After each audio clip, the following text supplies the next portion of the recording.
Good afternoon and welcome to the Office of Economic Development Business Information Session. My name is Margaret McGee and I'm the Business Services Manager. Business services assist entrepreneurs and business owners in starting and growing their business. We help in navigating through the different departments within city government to obtain permits and licenses. We also connect the business community with organizations that can provide technical assistance, incentives, resources, and other programs beneficial in starting and operating your business. One way we do this is to host business information sessions. These sessions are held throughout the year, and the topics are gathered from entrepreneurs, surveys, and information we collect from the business community. This is the second of 3 sessions. We started last Thursday with Nonprofit 101, and today we're continuing with Nonprofit Public Relations and Marketing. I'm pleased to introduce Ms. Laura Nguyen. She's the owner of Laura Sue Planning and Events, an event planning company focused on helping visionary curate ideas into action. She's also a board member of the Public Relations Association of Louisiana and will share her expertise on business relations and marketing. I ask that you place all questions in the chat box, and now I'll go ahead and turn it over to Ms. Nguyen. Thank you so much, Margaret, for having me here. And hello, everyone. Excited to be here and chatting with you about nonprofit public relations and marketing. One of the things that I always laugh about my bio is that I'm also an event planner here in Baton Rouge. But I also do a lot of marketing things here in the area as I work full-time at New Schools for Baton Rouge, which we're a nonprofit organization that focuses on educational change. So super excited to be here. Feel free to put all the information and questions in the chat and we'll get started. So in this presentation, I want us to focus on 3 specific things. I know whenever we talk about marketing, everybody always asks me like, hey, can you tell me about marketing? And I always ask them the questions of, so what type of marketing are you talking about?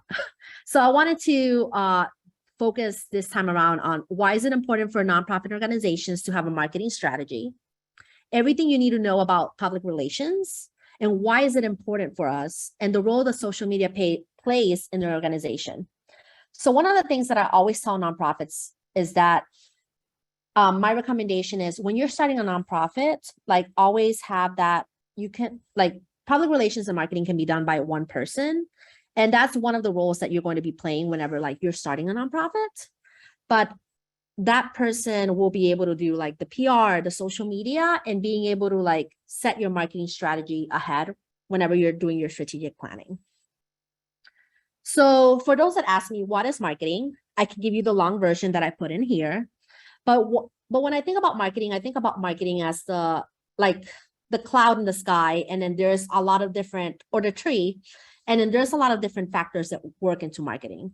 So you always have brand, public relations, content marketing, social media, SEO. You probably heard a lot about this, and I'll be more than happy to talk more about each of them.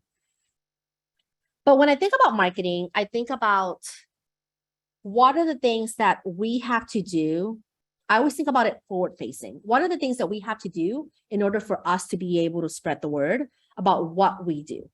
So for example, if you have a nonprofit, and I'm going to do New Schools for Baton Rouge as a case study. When I think about New Schools for Baton Rouge, I think about what are the things that I have to do for people in the community to know what we are doing? So for example, New Schools for Baton Rouge, we pride ourselves into making sure that every child has access to an excellent education. What does that mean? It means that the way that I have to do the storytelling, we have to do the stories of teachers who are teaching. We have to do the stories of schools. What are the schools doing in order for them to be able to transform the education system here in the city? Or what are the are the stories about students that have been to like the schools and have success stories. So people, when they think about marketing, they want to know about the why you're doing things, the why am I investing, why is a nonprofit here to do. So when I think about nonprofit marketing, I always think about amplifying your message. So when I talk about brand, I talk about not only logos, but what you stand for. What is your vision? What is your mission? So for example, for us, we do a lot of awareness about what are the things that are happening. And we always emphasize that we want to bring excellent schools to the city in order for children to be able to attend high quality schools, because every child deserves an excellent education. So whenever I frame it like that, I want to make sure that you're emphasizing that you're bringing awareness to like, what is the problem that you're trying to solve? Another thing that I always want to emphasize is that when you do your marketing for a nonprofit, you always want to think about fundraising. Marketing and fundraising go hand in hand. So the more people know about you, the more funding you can bring in for your cause. So one of the nonprofits that I'm a board member of is a You're in Alone project. And one of the things that they do is that they want to demystify mental health. And one of the things that they do is that they do a live art event in which like all the funding specifically goes to funding like the programs, like the meetups, the retreats that we do in order for us to be able to help the community. So when you tell the story about that, people want to know why they should give. They want to know what is the purpose and if their money is making an impact. So I always want to emphasize, if your money is making an impact, that's what donors want to see. And that's what you want to always tell in your marketing. It also informs your stakeholders how they can contribute. We do understand that in nonprofit organizations, not everybody can donate money. But what they can do is that they can donate time. And that's how it helps drive volunteers to your organization. So I always think about, when I think about nonprofit marketing, I always think about like, what are the ways that we can get our message across, but also engage all different stakeholders. So when I think about nonprofits, I also think about their marketing strategy. So let's say you are building a nonprofit from like a nonprofit and you're trying to solve a problem. So whenever like you wanted to solve that problem, you always want to have your mission and vision. But in that strategy, you always want to emphasize what your mission is in order for you to be able to execute. So for a marketing strategy, you always need to create awareness, drive social change, establish an image, seek and raise funds, and seek other stakeholders and volunteers that are going to be able to help you get there. So when I think about a marketing plan, I always think about a marketing plan can also be for events. It can also be for like a whole year plan or strategic plan that you're trying to do. So here are the 5 things that I always think about when I do a marketing plan. Number 1, define your marketing goals. What are your metrics of success? What are the things that you have to think about that are going to make your plan successful? Is it going to be, hey, I just started a nonprofit and we want to ensure that, every student has a backpack. So what are the things that you have to do? Like, does it mean that like 14 schools get backpacks, or what is the number that you need to do to make sure that it is successful? The other thing will be target audience. What works for one group will not work for another. So are you targeting parents, teachers, students, young professionals? Are you targeting all women? Are you targeting like young or older generations? So you want to understand what like who you're targeting to in order for you to be able to make that plan. Other things I'm thinking is craft key messaging. What do you want your audience to do? Whenever I talk about marketing, I always say that no matter what your message is, no matter what you post on social media, no matter what you tell the public, there's always a call to action. Is the call to action is visit our website to learn more? Is it donate $10 because $10 allows you to do something in the community? Or engage with an organization because we need more volunteers to do the work? You always want your audience to have a call to action. The next thing would be create and execute the plan. So let's say you have an event and the event is February 1st. So from now, like from October 1st to February 1st, what are the things that you have to backward plan in order for you to be able to make it to where you are? And then the last thing would be analyze marketing and performance. How did your audience receive the information? Like, do you have Google Analytics? How many people engage in your social media posts? What are the things that you see? What is the data that you have received from your email newsletters to know that the plan is working? So I'm going to go a little bit in depth into each of them, and then we're going to go into PR. So the first thing that when I think about defining your marketing goals, I always think about like, what is the key message? Do you want just people to know that this is happening and you want their support? You always want to create content that amplifies the message. So for us at New Schools for Baton Rouge, we always want to amplify the students because we do our work for the students. So we want to make sure that the students are receiving the education that they need. Social media, it plays a big role here in marketing, especially because nowadays, and you're going to see it in the next couple of slides, everybody uses social media. Everybody has a Facebook. Everybody has an Instagram. Everybody has a LinkedIn. So you use that to engage your key stakeholders. And you also want to make sure, like I mentioned, how can they help you reach your goals? So make sure there's always a call to action available. Make sure that your storytelling, you're telling a story of like the way that like your organization is impacting that specific target audience. And then one of the things that has worked a lot, especially now in 2022, has been weekly or biweekly newsletters. People want to know what's going on with your nonprofit. So I think that newsletter strategy is something that we need to add in your marketing goals.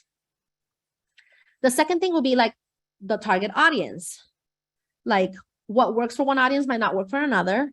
Always think about, are you targeting donors? Are you targeting clients? Are you targeting volunteers? And one of the things that I want to share as well is create target audience personas.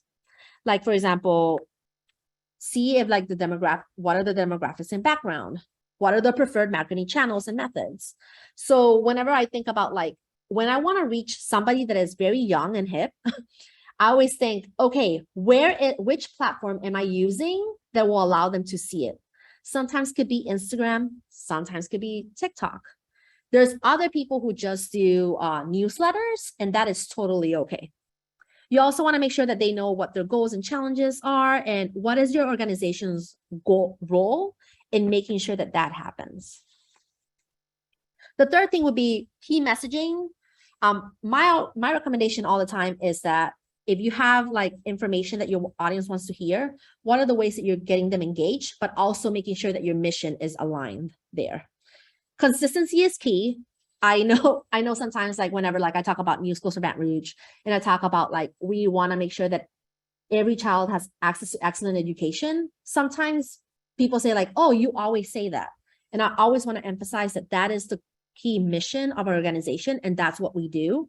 And it sticks. Like the more you say it, the consistent you are, it sticks.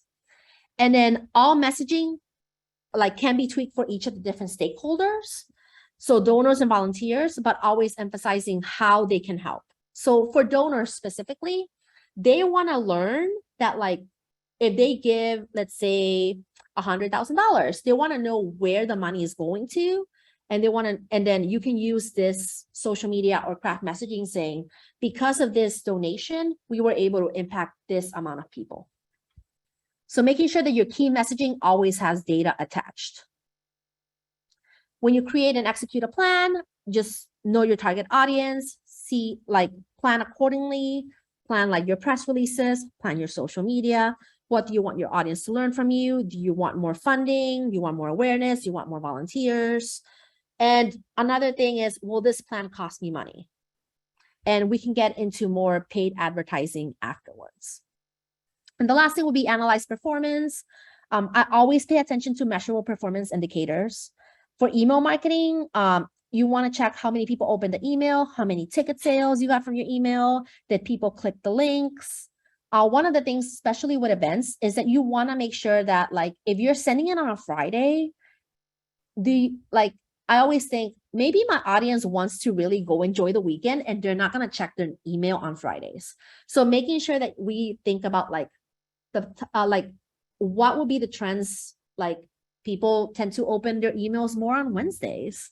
So we should always be able to like get the data and being able to see when is the best time, day, and place that we can send that information. Also with social media, shares and engagements. Did this post got more people engaged, and what got them engaged?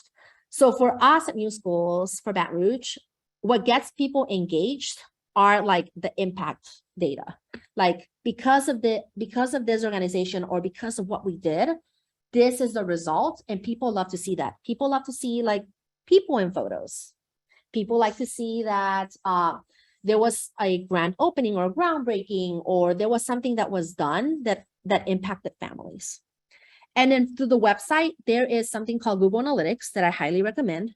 It will tell you when people visit the website, when people don't visit the website, and what has been the longest thing happening for the rest of the year. And then through the website, you can also see if you got donations.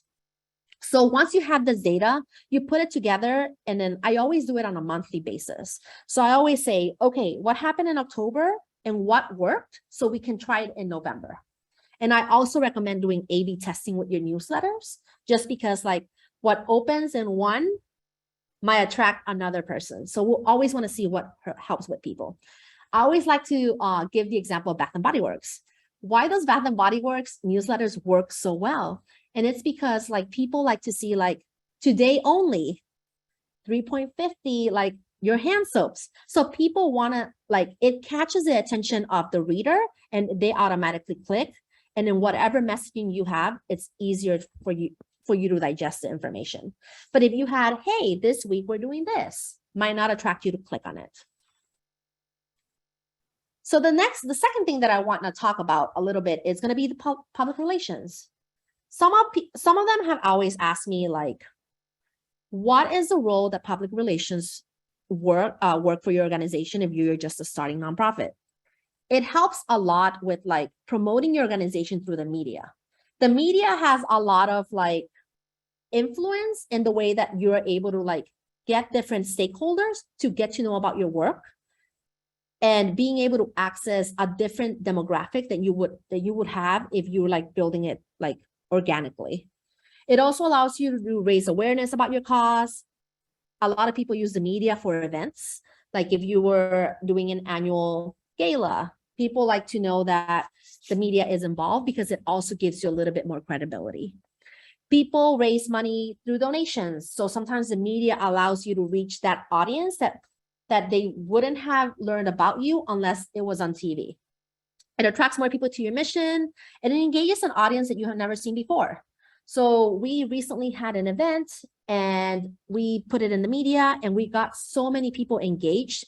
And a lot of them said that, oh, I wouldn't have known about this unless it was on the TV or the radio. And it really helps you do that overall. PR is out very flexible, and most of your marketing does not have to have an angle. A lot of people always ask me like, hey, if I make a post about the school, what angle should I do it? Should I get more people to come to the school, or should I make it like, oh, this is the way that we're impacting the whole year? I always tell them most of the posts don't need to have an angle. You don't need to have a selling point in order for it to make it happen. So in my next picture, as you can see, public relations toolkit. Before I go to this one, I wanted to run through like, when do you use PR? So then I can talk about the last image. So when you use PR, I always say like, here are some of the things that I personally have done for our organization, and it has worked for the media. Like having a new executive join your team, that is very big for nonprofits. People want to know about that. A major event coming up. How do you want to engage your new audiences? People love to hear about events that are making a difference in the community. Or let's say you have a major grant. You have a foundation that gave you a grant for this big work. People want to know about that. Your organization is launching a new fundraising campaign. For example, I always talk about LSU, how they did a campaign called Fierce for the Future. And one of the things that they did is that they did it for the whole year, that engaged the media at the beginning. And then they did small events that allowed people to like get in love with the work. And then they donate throughout the year. And then you can also do an end of the year campaign that works. We also have Giving Tuesday. We also have Give NOLA Day. That's when like you want to use the PR as much PR as possible. Anyone from your team can lead PR initiatives. And I always tell when you're engaging with the media, I'm going to give you a couple of tips and tricks here. But I'm going to talk about the toolkit and then I'm going to give you the tips and tricks. When you think about public relations, I always want you to think about these, like media relations. When you're talking to the press, like when you're a new nonprofit or you're a nonprofit that has been there for 10 years and you're the point person for PR, you don't want to just send them a press release immediately. What you want to do is going to be send an email and introduce yourself and say, hey, my name is Laura and I work in education. I want to introduce myself because I want to be the point person that you see whenever you get an email, that I'm going to send you the articles that are going to be pertaining about education.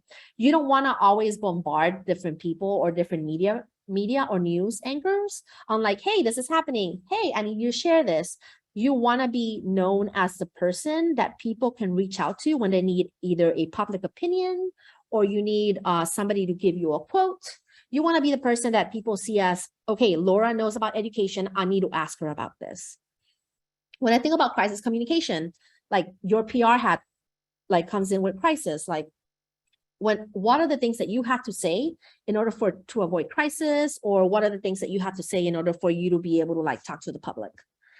And then in your toolkit, I always think that communications is very key in PR, and making sure that like your brand narrative is consistent with what you are saying in the public, and your social media is right there with it.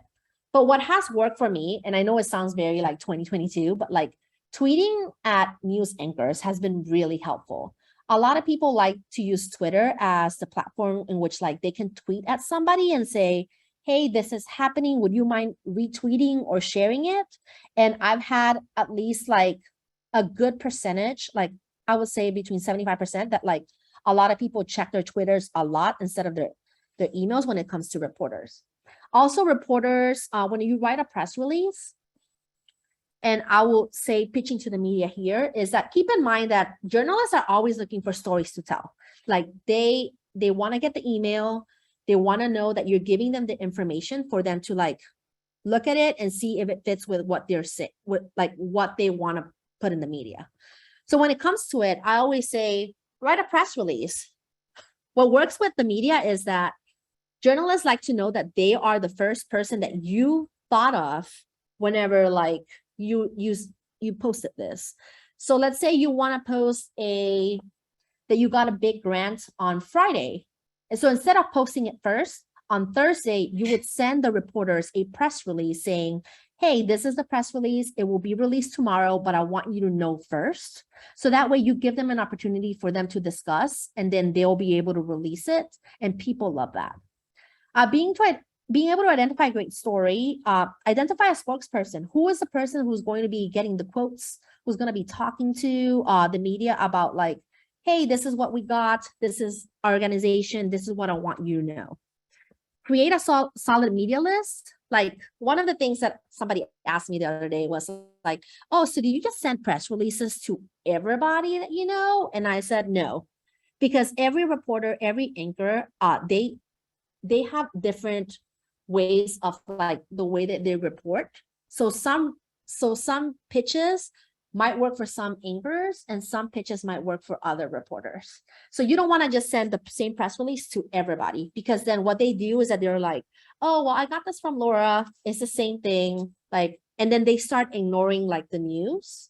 Instead, diversify what news you want to send. So let's say if you have an event, highly recommend send it to all your, like the anchors on the TV and say like, hey, this event is happening. If you're talking about a specific grant, you can always just send it to a reporter and say, this is very exclusive. I just want you to like cover it. And they will do that. So you don't have to send it to everybody. And then communicating and managing opportunities, very important. What is going to happen for your nonprofit is when you talk to the media and they see you as the person that send them good stories, they want to publish it, they will reach out back to you and ask you, hey, Laura, do you have something for me that I can do for this week? They're always looking for great stories, and you want to be seen as that thought leader. And then the last thing that I want to really talk about would be social media marketing. Social media, and I'm going to talk a little bit about the data that I found. I think that you guys will find it super interesting. As of January 2019, there were 3.298 billion active social media users, which means that social media has been booming back since like the 1998, 99, or 2000s. And people are consistently getting all their information from social media. 6 new profiles are added to Meta. So instead of Facebook, it's now called Meta every second, which is really surprising for me. And now the platform that everybody goes to is TikTok. And we have 69% of US teens are on TikTok. 90% of users log in every day, which means that if like you can get a lot of great information out of TikTok. And then 59% of the world uses social media. The average is 2 hours and 29 minutes, which for me specifically, which I'm always on social media because I'm trying to read the news most of the time. For me, my average is between 3 hours, which I find like, okay, this is how I get my information. And this is what I do every hour. So your phone now, the tech already have the capability to tell you that. Audience data per platform, 12 to 26 is TikTok, 18 to 38 is Instagram, 17 to 27 is YouTube, and 33 to 60 is Facebook. So it means that like a lot of people are using different platforms for different reasons. This graph always like, it's very surprising to me because it'll tell you like all the different platforms that people are using nowadays. And I always get very surprised that Facebook is always the top. But it is projected that hopefully by 2030, you'll see YouTube and Instagram rising a lot more than Facebook. And then other things related to nonprofits is that in the US, 2% of the nonprofits accounts to 90% of the all revenue in the sector. 29 of online donors said the social media is the communication tool that most inspires them to give. So like use your social media in being able to tell the stories that allows you to like be able to captivate those donors. 87% of donors who first donate from a social media referral source make their second donation from a social media referral source. So the way that like there is an organization, a nonprofit that I always donate, and the way that they always get me engaged is that I donate for the first time, and then they send me a thank you note, and then they say, hey, I know that you were a sponsor for this other event. Would you mind giving this time around? So donors really like whenever like their work or their money is working towards the organization. And then for every 1,000 email addresses, nonprofits have an average of 806 Facebook fans, 286 Twitter followers, and 101 Instagram followers. I found that super interesting. 71 of nonprofits worldwide agree that social media is effective for online fundraising, and it drives 57% of traffic. So I will give you a lot more tips and talk to you about like some resources that I think that would help you with your social media. Just putting this graph out here, just a couple of interesting things to look at is profiles on social media news and consumers in the US. I always find it very interesting. I used to always have the assumption that a lot of people who are on Facebook are males, but in reality is more women are on Facebook. And then you see more men on Twitter. And then you see like there's like 18 to 29 ages. They are on TikTok way more than any other demographic. So, and then you can always see that like college, like if you have like college degrees, there's 57 out of 57% of people on LinkedIn. So different audiences go to different platforms for different things. So, but if you ask me, you will always find me on Twitter. So a couple of the resources that I wanted to share, and I'm going to go really quickly on these resources, I think that they will be really good for you. If you want to schedule social media posts, sometimes this gets really like draining. If you try to you post it on Facebook and then you post it on Instagram and then you have to post it on LinkedIn. Instead, Hootsuite is such a great platform for you to be able to schedule your posts. So that way you can do it in advance and it will automatically post it for you. If you are a writer or somebody that is writing content, Grammarly, highly recommend Grammarly. It is free to the public and you can just put your paragraph there and it will check the grammar for you. It will also tell you if like how you want it. You want it very formally or you want it very informally. Grammarly will be able to help you there. You also have Tiny PNG. Highly recommend that one. If you have photos that are way too heavy and then Facebook and Instagram make it really blurry, you can just go to Tiny PNG. It will make the sizing lower and it will allow you to like put it on Facebook without having a lower resolution. If you have Loom, it explains a video and walkthrough. I use that a lot in my business. I explain to different clients or different people, hey, I use Loom. They can see your face. They can see the presentation. It allows them to explain video, like explain everything in detail. If you want shorter links, Bitly is your friend. And I recommend Linktree all the time to everybody. If you have a Linktree, it will allow you to list all the different links that are available for your website. And it's super helpful, makes everything as one-stop shop.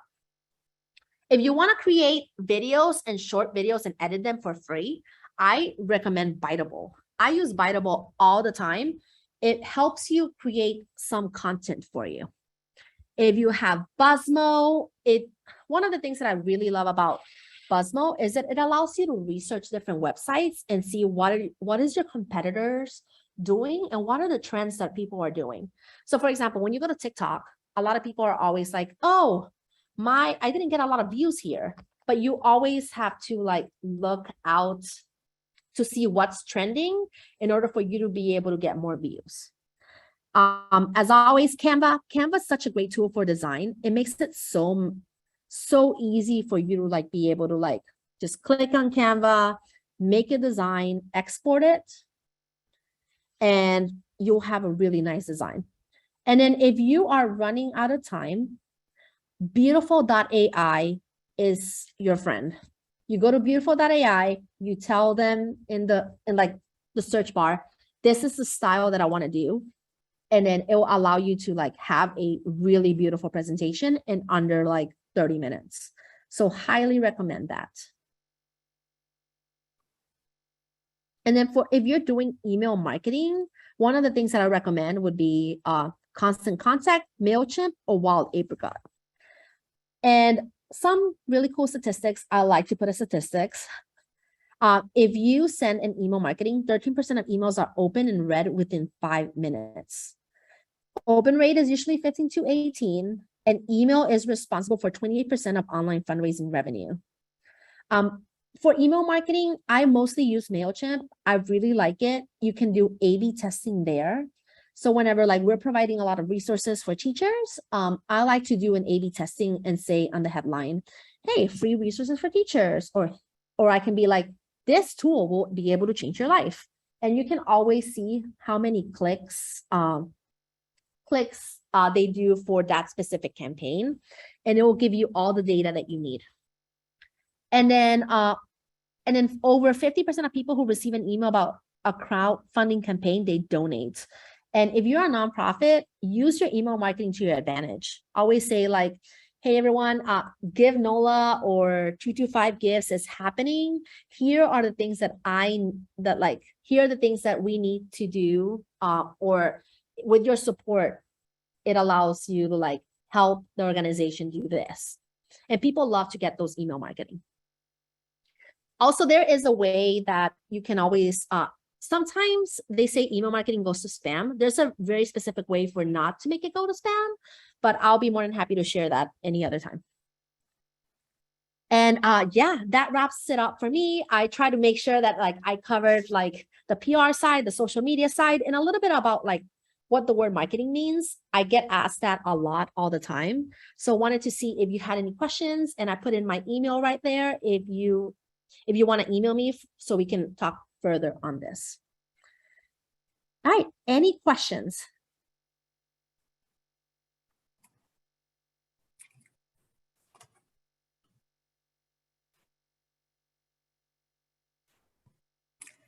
Thanks so much, Laura. It appears that you did a wonderful job because I don't see any questions coming in. Everyone, this is now the time to ask any questions you have. And I'll go ahead and put my video in here so you can ask me any questions you would like.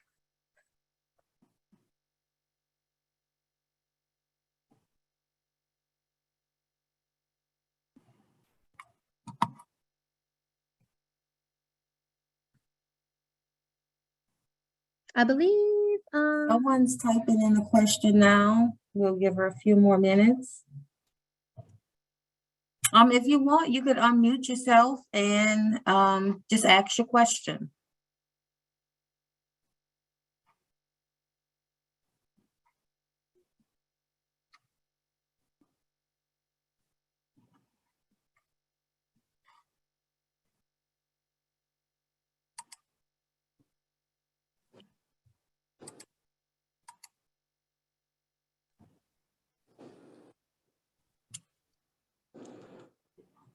We're waiting for your question.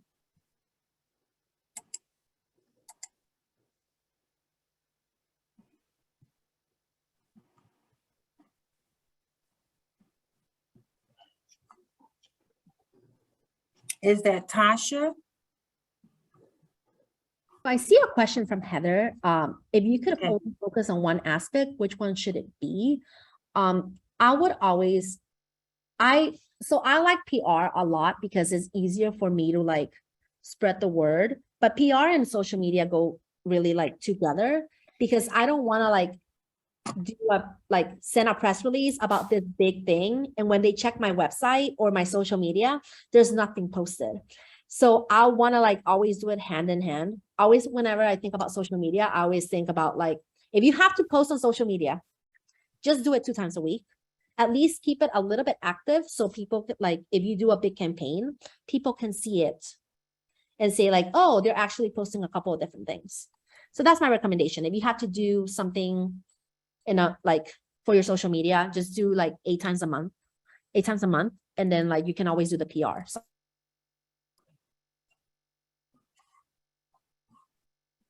and then Annie, I'll be more than happy if you email me. I'll be more than happy to tell you how to prevent that. It's a specific tool that you can use to install it in your MailChimp, and it will allow you to be able to like not let it go to spam.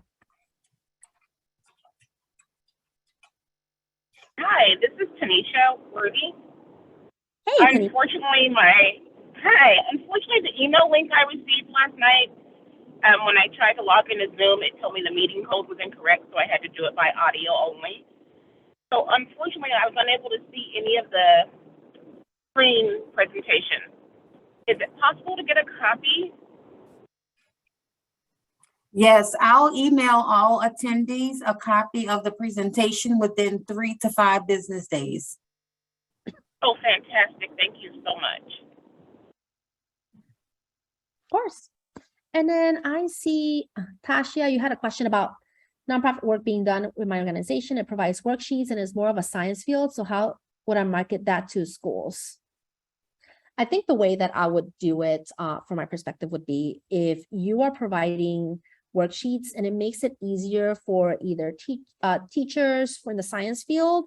And I believe that that's the question you're asking. The way that I would frame it would be, here are some resources that we're offering to teachers that will be able to help them with, and then you write what would be for that. Let me know if that answers your question. Yeah, that answered my question.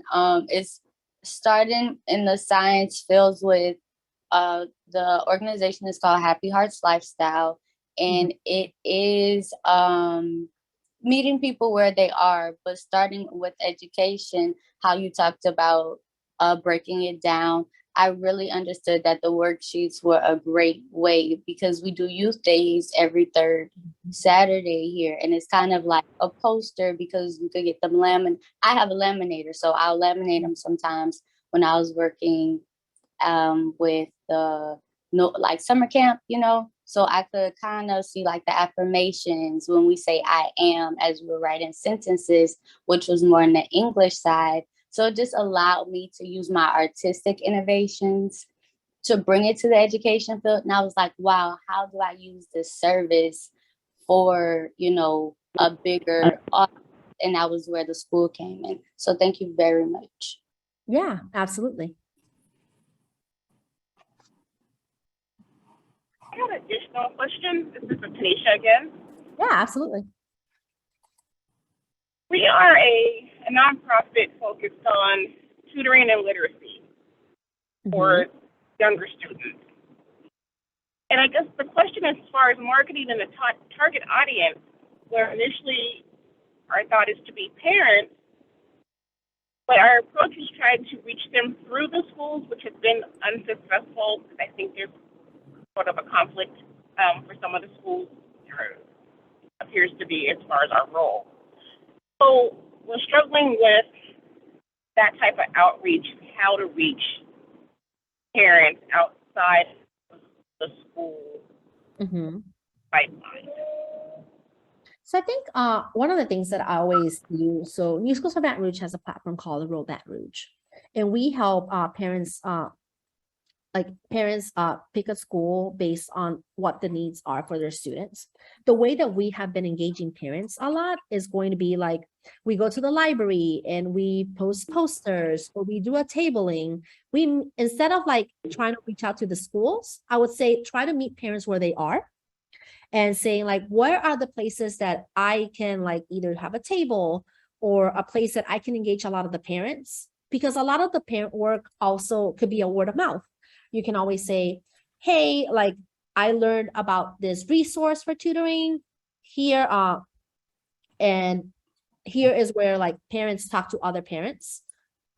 Using social media, I would say like, hey, we are starting a group for parents just to learn a lot of different resources that we're offering here at the tutoring center. And then you get to get parent ambassadors to like invite their friends and invite other parents. And then like you create a link in which like people can join. So I think like instead of like meeting with the schools, I would say meet parents where they are. Fantastic, thank you. Yeah, no problem. Any other questions that I can answer? I have one other question. This is Tasia. Recently, it's been really interesting. You discussed having, sometimes PR and marketing is the same occupation when building a quote unquote team or a board. I'm not sure the correct terminology for nonprofit, but when building like that, like, we have donors and volunteers on more of the consumer side, but as producers, like the people behind, like in the boardrooms and having those conversations, I know it's a part of it is aligning with people who have the same mission and goals. And you also discussed working with organizations who are already doing that.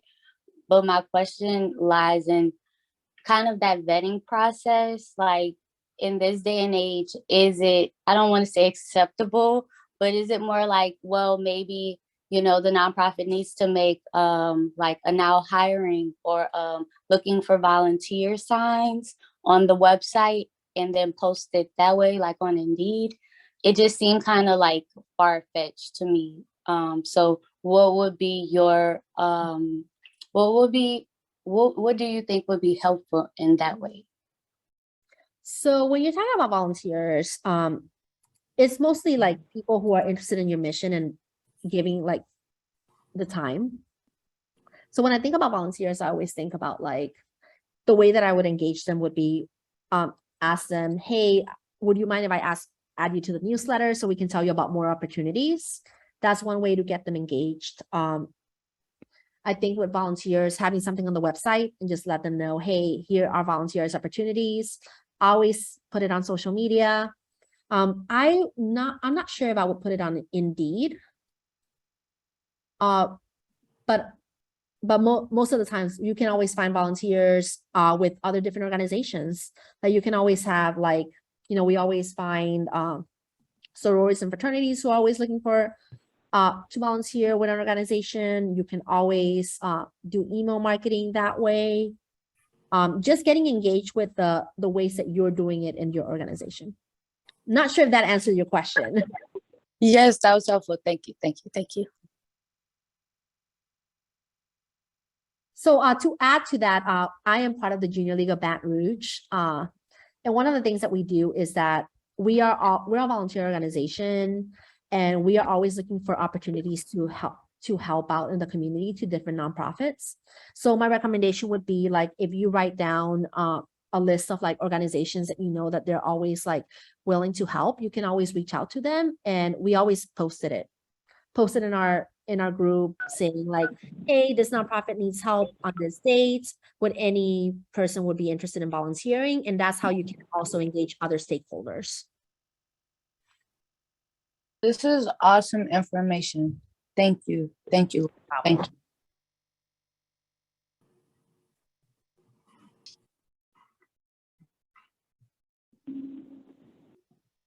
I think you have another question. I'll go ahead and Rhoda. Yeah. Would Eventbrite be advantageous? Eventbrite is very good at helping people figure out what events are in the circle or the day or like the zip code. I would say Eventbrite, it would be only used for events. I haven't seen from my experience that Eventbrite has worked. I know that they're trying now to have like a paid aspect in which like they email people who are in like the same zip code to come in. But from my experience, I don't think Eventbrite is very advantageous. Eventbrite is very good with like getting people to sign up and come to the event, not on the marketing aspect.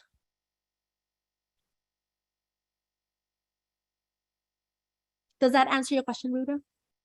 Yes, it does. And like I wanted to kind of introduce myself a little bit and apologize for showing up quite tardy. Like, technology issues have been plaguing like everybody since the beginning of time, but also most expressly through COVID. And I was here trying to like help with facilitating some of the questions. I don't know if my services are needed. Just like you seem to be handling this like fairly well. But like one of my questions there about Eventbrite was just kind of interested in knowing, like, is Eventbrite a good place to kind of draw in attention or interest? Kind of like some of the other auxiliary groups that I listed there with YLC and Urban League's YP, they use Eventbrite to kind of gather some amount of attention or momentum. Yeah. I would say Eventbrite can be advantageous if you have like all your events put in there. Like if you have like a list of events for 2022 and 2023 and you schedule all your events in advance, it will be really advantageous, because if people sign up for your event, like let's say for tomorrow, and they see like, oh, you have all these events in 2023, people tend to sign up and share that. So that's where I would see that it will be advantageous, but not if you just do one event.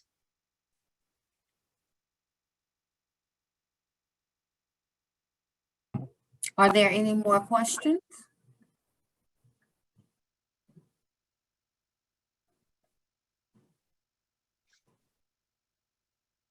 Again, I think you had an awesome presentation. That's why the questions was minimum today. I want to thank everyone for joining, especially Ms. Laura for her very informative presentation. This presentation will be emailed to all attendees within 3 to 5 business days. Within 5 to 10 business days, this session will be available on the Office of Economic Development YouTube channel, along with previous recorded sessions. Our next session is Thursday, October the 6th. And our speakers are representatives from the Association of Fundraising Professionals. Remember to check your emails for all reminders. And I hope you all will be able to join us again. Again, my name is Margaret McGee. Don't hesitate to reach out if you have any questions.